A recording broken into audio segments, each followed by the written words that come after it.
Now, police in Hong Kong have detained 8 people over planned protests to mark today's 34th anniversary of the Tiananmen Square crackdown in 1989.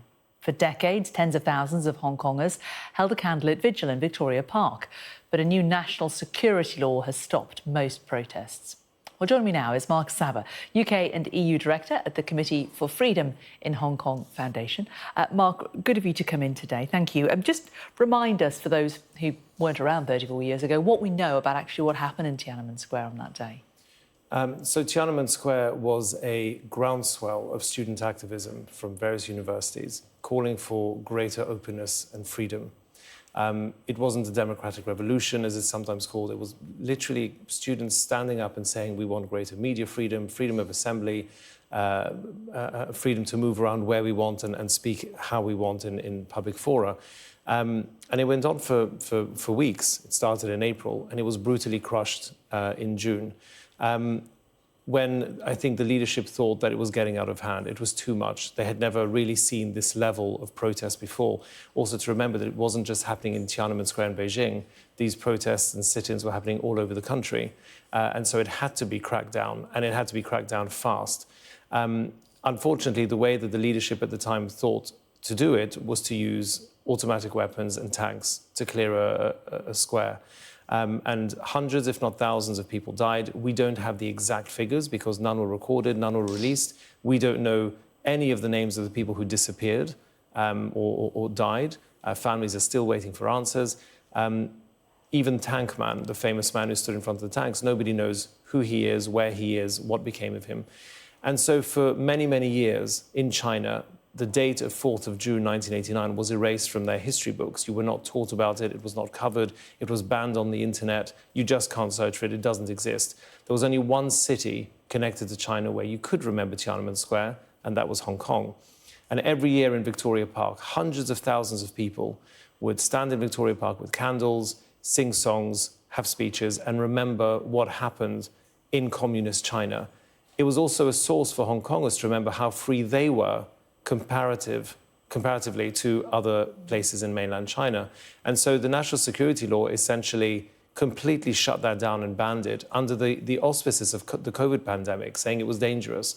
But that's gone now, and still it's been banned, and still people are banned in Hong Kong from remembering Tiananmen Square. And that has changed, of course, since the handover to China back in 1997. As you say, it was a chance that people could actually freely express what they thought and remember it.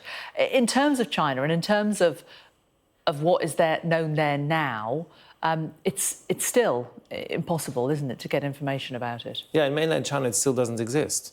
And they're trying to do the same now in Hong Kong. So a lamppost this morning was cordoned off by police because it had on it the number 8964, 1989, June the 4th, a lamppost. It's astonishing the lengths that they'll go to stop people even saying or reporting on the date. Luckily, people all over the world do remember Tiananmen Square, and people all over the world light candles and form human chains and all sorts of things. But in China itself, it's just as if it never happened. And anyone who tries to remember it is arrested or detained in this feast of trying to control the narrative about what China does. But people don't forget what happened. What do you think will happen in Hong Kong? Do you think people will still try to protest there today, try to mark it? Far less than they used to, because they now know that it's an instant arrest. And you get charged under the national security law for secession or treason or some other charge that could potentially put you away for 10, 15, 25 years. So the fear of the national security law is such in that city that people may light candles in their apartments. People may put them in their windows. There was a lady who ran a little shop where she had a deal on candles this week, and her shop was raided and shut down because they assumed that her deal on candles was for Tiananmen Square, to sell more candles in memorial. That's how paranoid the Hong Kong authorities have come.